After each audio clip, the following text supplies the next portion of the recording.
À l'extérieur des énormes vitres des jardins botaniques de Kew à Londres, la température est en dessous de zéro. Mais l'intérieur reflète la chaleur et l'humidité d'une jungle tropicale. Aaron Davis est un leader dans les recherches de Kew sur le café. C'est le café Arabica, notre café préféré, celui que l'on boit dans les rues commerçantes et à la maison. Il a un goût supérieur. Et ce café nous fournit environ 60% du café que nous buvons dans le monde. L'autre espèce ici, c'est le café Robusta. Il possède une feuille légèrement plus grande. Ce café nous fournit les 40% restants de l'approvisionnement mondial en café. La culture des grains de café Arabica et Robusta donne des moyens de subsistance à des millions de personnes en Afrique, en Amérique du Sud et en Asie. Mais ils sont menacés à cause du changement climatique. Dans certains cas, les rendements sont considérablement réduits en raison de l'augmentation des températures ou de la diminution des précipitations.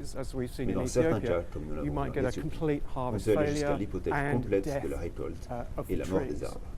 La solution pourrait provenir des profondeurs des forêts d'Afrique de l'Ouest. Il existe environ 130 espèces de caféiers, mais toutes n'ont pas bon goût. En Sierra Leone, en revanche, Davis et son équipe ont identifié un trésor poussant à l'état sauvage. Il s'agit de la sténophile.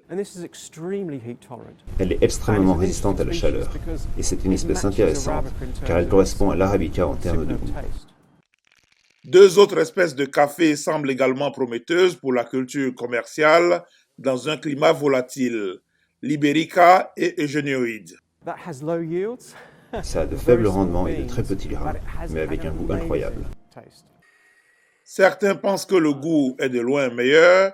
Au championnat du monde de barista 2021 à Milan, l'Australien Hugh Kelly a remporté le 3e prix avec son espresso Eugénioïde.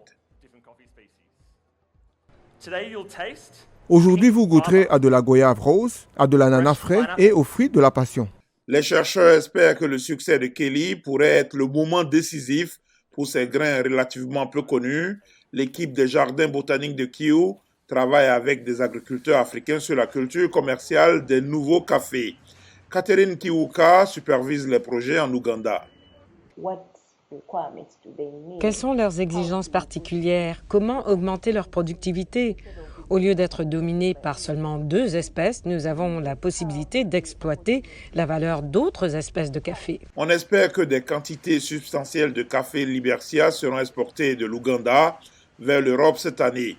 Les chercheurs espèrent que cela va procurer un revenu durable aux agriculteurs et un nouveau goût passionnant pour les buveurs de café.